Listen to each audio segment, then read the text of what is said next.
gravar antes que eu esqueça. Na aula passada, nós falamos sobre os preparos para uma entrevista, né?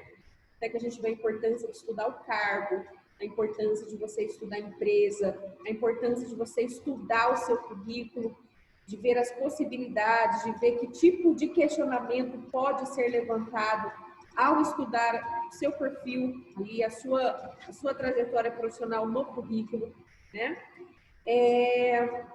E antes de passar as técnicas de questionamento, eu preciso passar como funciona o processo seletivo e quais são os tipos de entrevista. Por exemplo, uma entrevista comportamental, uma entrevista técnica, né? Então, vou passar esse conteúdo antes para vocês.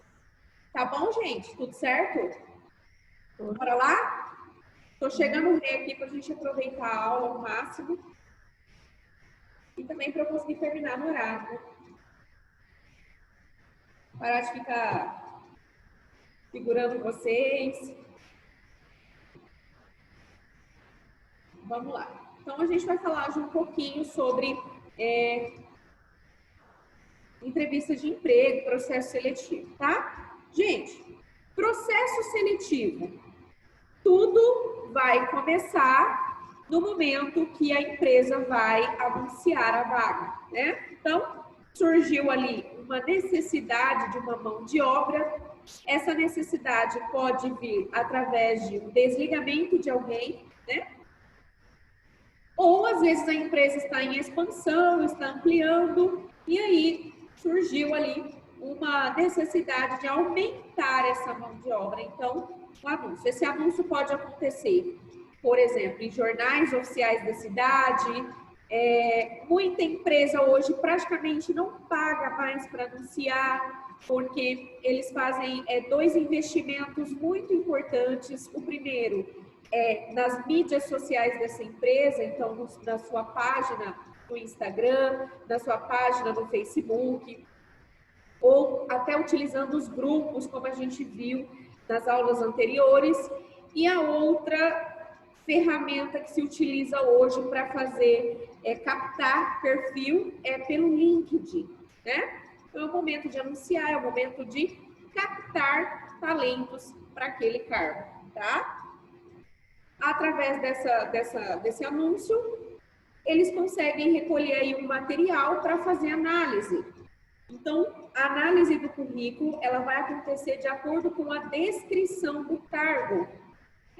Empresas estruturadas, que têm o RH mais estruturado, eles têm essa coisinha chamada descrição. Então, todo cargo tem um documento que descreve detalhadamente as informações, tanto das atividades gerais e específicas daquele cargo, quanto quais são, por exemplo, as características comportamentais exigidas para o cargo. Eu mostrei para vocês um anúncio de vaga na semana passada que mostrava esse tipo de informação, tá? Fez uma análise, separou os currículos que mais têm o perfil, aí sim é o momento da triagem. A triagem é o momento onde a empresa entra em contato com o candidato para alinhar alguma informação, ou que está faltando no currículo, ou porque, às vezes, ela tem uma proposta para um horário diferente, com um salário um pouco diferente, então é necessário entrar em contato com o candidato para saber se ele tem interesse na vaga dentro daquela proposta que a empresa está colocando ali à sua frente. Se o candidato topar e tiver de acordo, aí a gente tem, então, o agendamento da entrevista, tá? Um RH que funciona bem faz nesse formato. Por quê? Primeiro, para evitar retrabalho, para não desperdiçar tempo. Por que eu vou convidar 50 pessoas se 40 não têm interesse na minha vaga?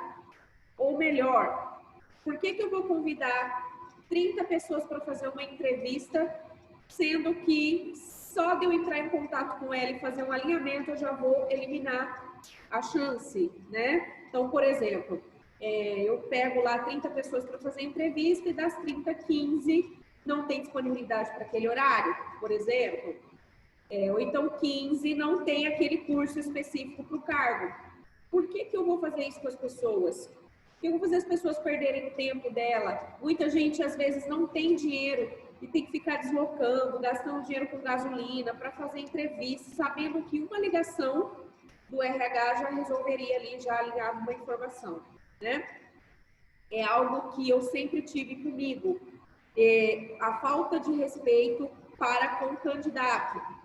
Eu conheço algumas empresas que chega a ser, assim, muito difícil de trabalhar, porque é um pessoal que quer que o candidato chegue às 8 horas da manhã, sai de lá 1 hora da tarde, para ele receber uma informação que, às vezes, poderia ser feito de um outro formato, poderia ser menos desgastante, né? Enfim, eu acho que é uma questão da gente respeitar o ser humano, tá? Então, na triagem dá pra gente resolver isso aí. Já dá para você dar uma boa filtrada. Trazer somente candidatos que têm condições de ser contratados para o cargo, né, gente? Deixar as pessoas já falar real para as pessoas, até para a pessoa não ficar ali gastando tempo nem dinheiro, ok?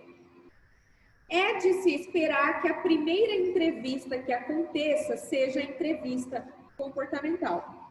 Não é uma regra, tá? Mas por que se espera primeiro a entrevista comportamental? Por duas questões. Para já matar a questão da personalidade para o cargo, né? Se tem as características ideais para exercer aquela função. E segundo, quem faz a entrevista comportamental vai fazer essa avaliação do perfil da pessoa e da cultura da empresa. Então, vou dar um exemplo aqui. Vamos supor que eu estou entrevistando a Josi e eu percebo que a Josi tem uma personalidade que não vai se dar muito bem com um líder mais... um líder que não dá muita liberdade, aquele líder que fica mais em cima. E a Josi é uma pessoa que tem muita autonomia, está muito claro. Na conversa com ela eu percebo muita autonomia. Isso pode ser um problema. Pode ser um problema para a Josi, isso pode ser um problema para aquele líder, né? O líder, ele quer controlar tudo. A Josi precisa de espaço para poder dar o seu melhor. Então, percebe que, às vezes, eu não vou eliminar a Josi do processo seletivo porque ela é ruim ou porque ela não tem competência. Ela tem competência. O problema é que, conhecendo a cultura da empresa e o perfil da equipe e do líder que vai trabalhar com aquele candidato, você já tem que ver se ele tem uma certa personalidade que vai se encaixar. Porque senão dá 2, 3 meses, passou a experiência, ou o líder do setor manda embora, ou a pessoa não aguenta trabalhar. Ela pede as contas com o tempo. Ela não vai dar conta de suportar. Então, o papel de quem faz a entrevista comportamental é fazer essa análise, não só do perfil comportamental para o cargo, mas do perfil comportamental em relação à cultura daquele lugar e das pessoas que trabalham ali, tá? É que nem um casamenteiro, sabe, gente? Como é que um casamenteiro faz? O casamenteiro, ele olha o perfil do noivo, do candidato, né?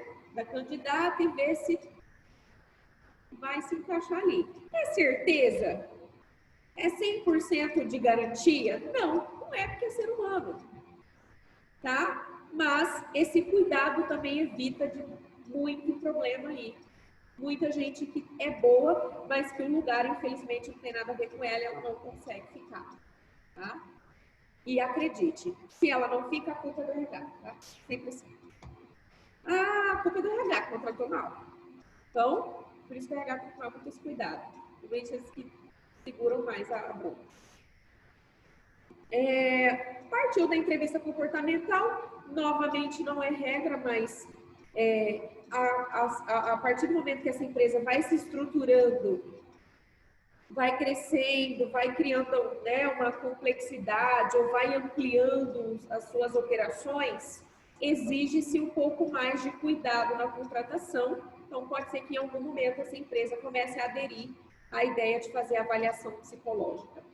Eu sou meio suspeita de falar, né? Mas eu acho extremamente importante fazer avaliação psicológica. Nós vamos ver um pouquinho lá na frente quais são os tipos de ferramentas para descobrir o que das pessoas, né, em uma avaliação psicológica. Mas hoje em dia, saúde mental é valorosa, é preciosa, né, para o trabalho. Então, dá para você também aqui conseguir evitar muitos problemas, né, em relação à contratação no momento da avaliação psicológica, tá, gente? Ok?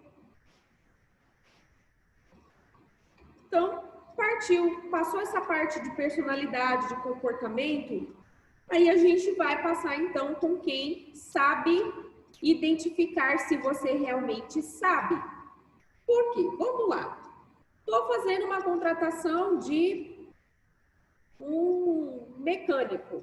Eu falo sempre isso porque eu não sei nada de mecânico. Gente, eu vou olhar a personalidade, pai, não sei o quê, mas como que eu vou ter certeza se esse mecânico sabe realmente fazer um trabalho de mecânica? Se ele realmente entende de mecânica? Eu não tenho habilidade para isso. Então, a entrevista técnica é com quem pode realmente avaliar a sua competência técnica no cargo. Né? Então, estou contratando, por exemplo, para um analista jurídico para trabalhar na empresa. O que eu entendo de direito? Nada na minha vida. Então, como que eu vou avaliar se aquela pessoa tem conhecimento técnico para o cargo? Então, esse é o papel da entrevista.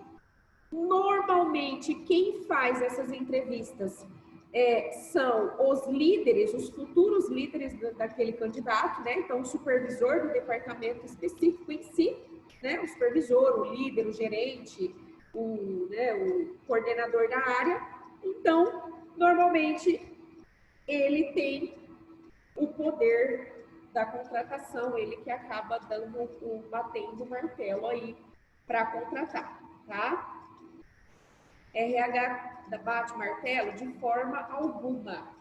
O papel do RH é de intermediar entre o candidato e o departamento, tá? Esse é o papel. Na verdade, em tudo. Gente, função de recursos humanos. Gente, os recursos humanos de uma empresa são essas setinhas aqui, tá?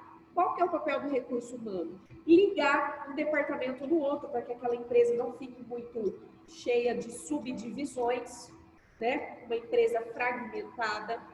Então, o papel do RH é linkar um setor no outro. O papel do RH é conseguir fazer com que os líderes em áreas diferentes consigam trabalhar juntos com propósitos parecidos para que essa empresa consiga alcançar a missão dos seus valores. O papel do RH é pesquisar para ver a qualidade do trabalhador, o que pode se fazer para melhorar essa qualidade.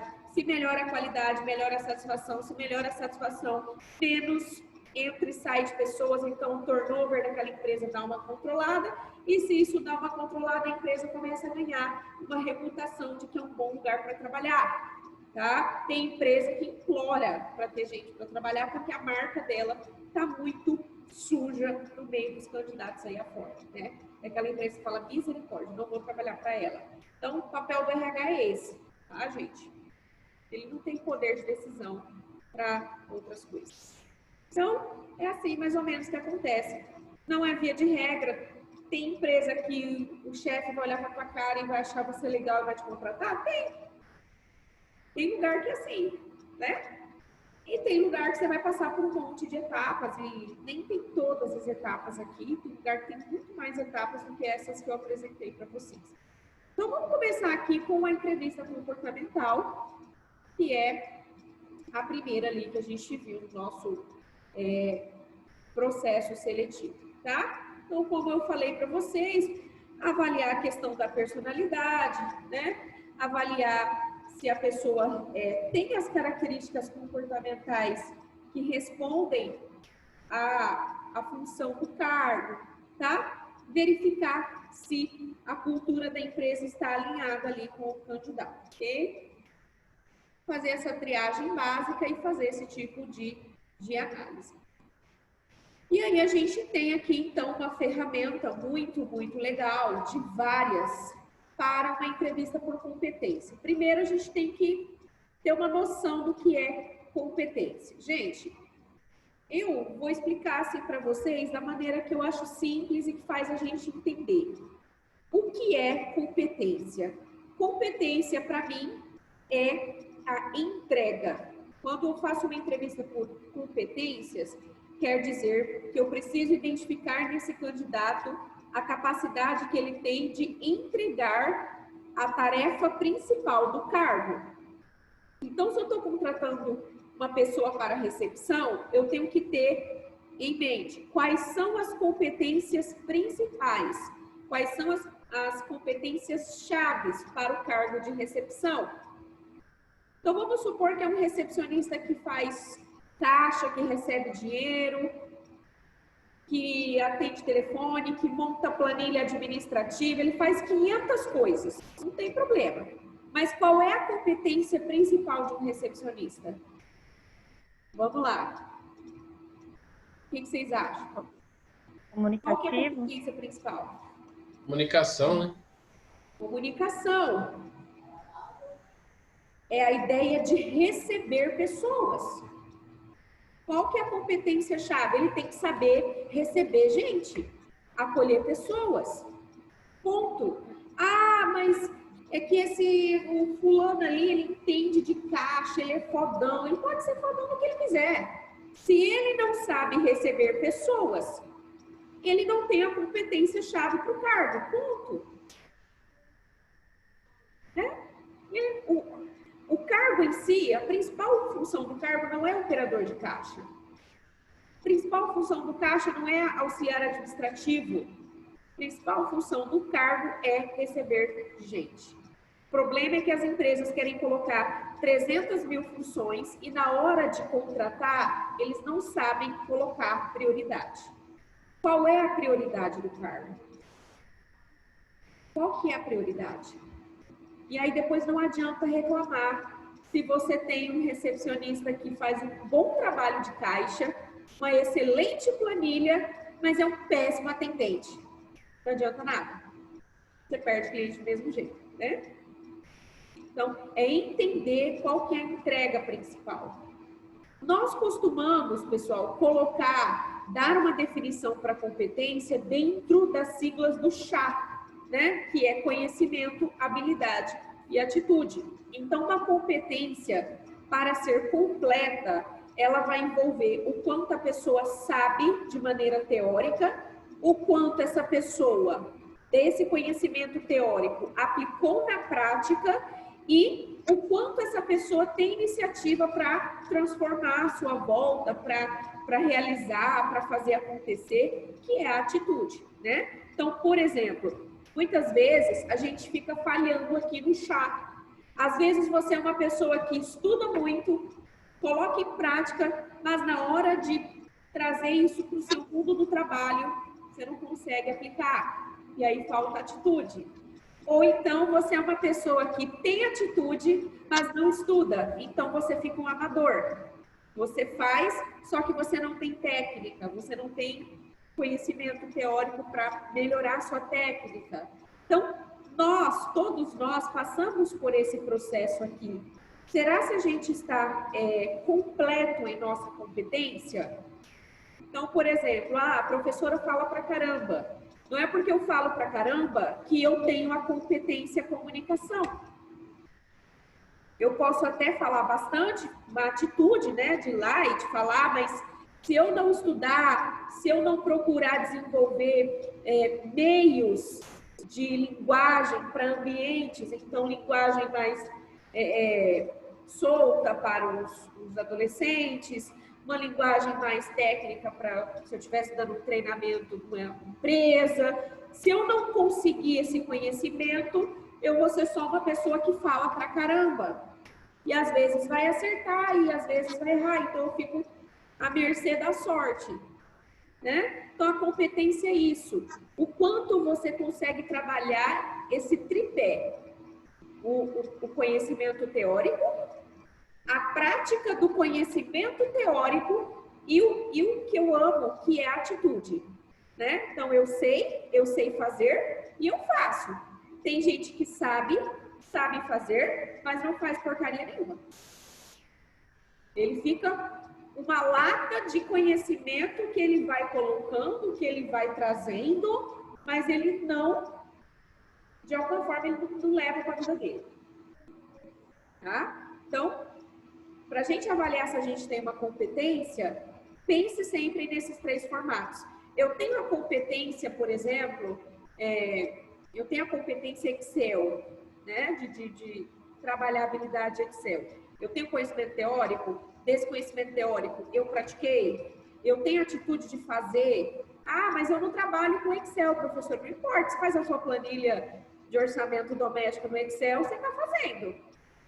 Né? Então, assim, o quanto a gente está aplicando isso na nossa vida, no terreno, trazendo para a prática, né? Saindo do campo das ideias e vindo para o campo do plano físico mesmo. Quase uma espiritualidade aqui que eu estou falando com vocês, né? Mas só para vocês entenderem como é que funciona. Como é que é essa técnica STAR, que é a técnica que ajuda a gente a identificar uma competência? Eu vou tentar aqui trazer para vocês de uma forma bem simples. Eu virar assim, ô Tati, dá um exemplo aqui, vou pegar a Tati de exemplo. Tati, conta para mim uma situação onde você se viu diante de uma tarefa que é resolver um imprevisto que aconteceu no seu trabalho. O que você fez e que resultado que deu? Isso seria uma pergunta para descobrir a competência. Aí a Tati vai falar, eu estava lá no meu trabalho e chegou um cliente de tal lugar. Nem era meu setor, mas eu vi que o cliente estava com muita raiva e o pessoal já tinha ido embora. E a gente teve que resolver, porque o cliente estava nervoso. E aí eu peguei a ação, né? Liguei na transportadora e conversei lá e conseguimos marcar para fazer entrega do produto do cliente para outro dia. Resultado, certo? Então, você já consegue ver. Ela conta a situação, ela conta o que ela se sentiu obrigada a fazer, o que ela realmente fez, que é a atitude, e qual foi o resultado desse comportamento. Então, você pode pegar situações do dia a dia e colocar dentro dessa técnica aqui. Por isso que as entrevistas de competência é uma entrevista muito solta. Ele vai virar para você e falar assim, ó, conta para mim, você já teve alguma situação onde você teve que ser criativo? Já aconteceu alguma vez que você teve que lidar com um problema pessoal? Teve alguma vez que teve um BO lá com o chefe e você se viu numa situação onde você teve que decidir de forma muito impulsiva para resolver ali na hora? Aí você fala, teve uma vez, aí você começa a contar uma historinha. É essa historinha que o carinha tá querendo te pegar, viu? Para descobrir a sua competência, tá? Esse aqui é o foco da ferramenta STAR, tá bom? E é uma coisa que eu gosto muito, porque esse tipo de pergunta, por mais que você tem que contar uma história, mas um entrevistador muito bom, gente, ele deixa você à vontade, tá? Eu sou extremamente contra esse tipo de entrevista, onde a pessoa, ela faz uma cara que é para você ficar com medo, né? Que é para você ficar apreensivo. A ideia é deixar a pessoa à vontade. Por quê? Porque quando a pessoa fica à vontade, a pessoa, ela desarma. Quando a gente está à vontade, a gente solta quem nós somos. Fica muito mais fácil o entrevistador acessar quem você é e o potencial que você tem quando você está tranquilão, né? Então, você já viu quando o entrevistador chegar e falar para você, vamos tomar um cafezinho, senta aqui, nossa, que calor. Você fala, nossa, que pessoa legal, né? Na verdade, ela está querendo fazer o quê? Está uma desarmada em você, para que ela consiga acessar suas competências, realmente qual é o seu potencial ali, o que você faz de entrega, tá? Não é uma técnica muito utilizada na entrevista comportamental. Alguma dúvida aqui, gente? Não. Tranquilo? Tranquilo. Tranquilo. Vocês perguntam, tá?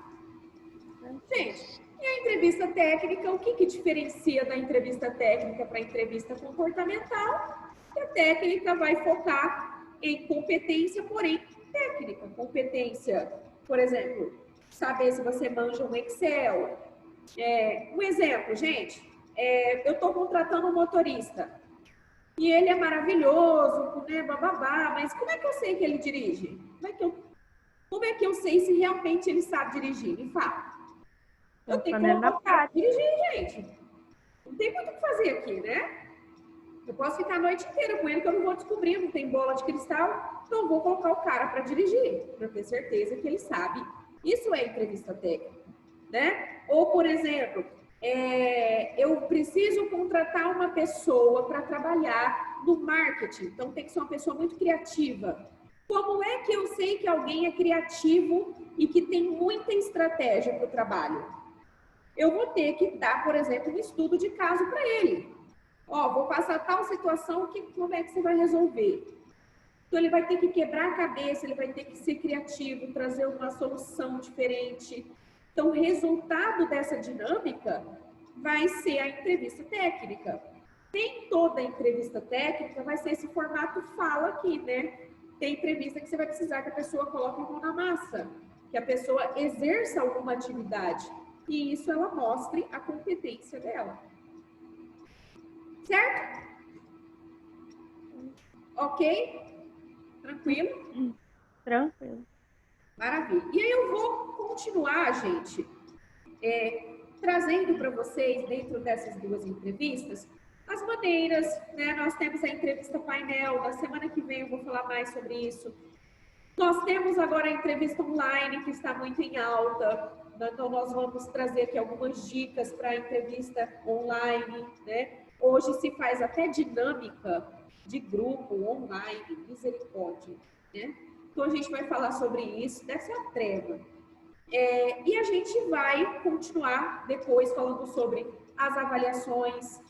Eu não vou dizer para vocês quais testes existem, assim, vai usar o AC, e aí eu tenho um aluno que fala assim, professora, conta para mim o segredo para a gente ir bem no teste. Gente, eu não vou falar isso, primeiro porque é falta de ética, né? Eu posso ser processada, né? Primeira coisa. Segunda coisa, que não vai adiantar nada, porque muitos desses testes, quando você burla o teste, ele consegue apontar que você está burlando o teste, tá? Então, em algum momento, quem você vai aparecer. O que a gente tem que ficar tranquilo de saber, né, quem nós somos, e deixa o que tiver que revelar, que revele, né? Se não tem o seu perfil, aquela vaga vai procurar algum outro cargo que realmente tem a ver com você, tá, gente?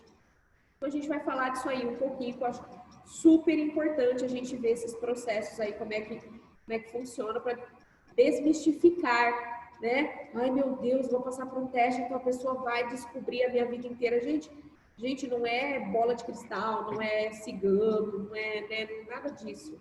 Então, ele vai descobrir como é que é a sua situação emocional, se você é uma pessoa que consegue ter equilíbrio diante de situações.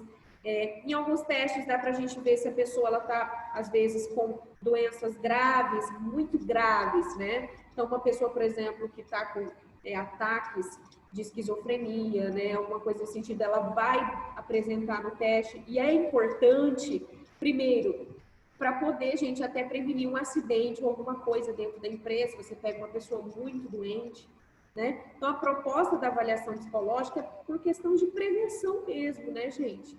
Questão de segurança de quem está ali dentro. E também, se o candidato, às vezes, não está com condições psicológicas para aquele serviço, às vezes é um trabalho muito estressante que pode desencadear um problema que está registrando ali no teste, tá? Então, essa aqui é a proposta, beleza? A gente continua semana que vem a falar sobre os tipos de entrevista e na outra a gente vai trazer os questionamentos mais trazidos em uma entrevista de emprego. Fiquem à vontade. Quem já passou por alguma entrevista muito bizarra, porque tem, tá, gente? Pessoal que pede cada coisa. Eu tive um aluno meu que participou de uma entrevista que eu fiquei chocada. A mulher pediu para ele dançar. E acredite, a vaga não era para ser dançarino. E a mulher pediu para eles dançarem. Eu achei meio tipo, né? Qual que é o propósito? Então, tem muita gente louca nesse mundo. Então, quem tiver situações, pode compartilhar aqui com a gente, tá? Eu lembro uma vez que eu entrevistei, que eu peguei uma vaga de um empresário E a gente fazia todo aquele trabalho legal de seleção e arrumava os candidatos certos. E aí, sabe como é que ele decidia quem contratava? Através de uma historinha. Se você entrar dentro de um cômodo, dentro de um quarto, cada canto tem um gato. Quantos gatos você vê? Aí a pessoa erra, acabou, ele elimina. Né? Então, eu falo, gente, para que dá todo esse trabalho para o cara eliminar a pessoa num testezinho desse, né? Então, enfim, tem de tudo nessa vida, vocês vão ver, tá? Então, a gente vai falar sobre os questionamentos. E aí vocês podem tirar as dúvidas de vocês, o que é o ideal de responder. Não quero treinar vocês para serem mentirosos. A gente não pode falar a palavra mentiroso, a gente vai falar que talvez a gente vai omitir, né? Algumas coisas, né? Infelizmente, fazer o quê? Eu estou do lado dos candidatos, né? Então, paciência. Certo, gente? Mas é isso aí. Alguma dúvida? Porque eu falei aqui que tem que uma tagarela. Não. Pronto. Tá tranquilo? Tá. Perguntinha no formulário, qual é a diferença entre entrevista comportamental e entrevista técnica, que foi o foco da aula, certo? Todo mundo sabe, né, gente? Então, muito obrigada, uma boa semana para vocês. Participem das oficinas, o mês de setembro chegou, já jogou lá no grupo, participem, tá, gente? Participem, tem muito tema bom. Beijo, fiquem com Deus.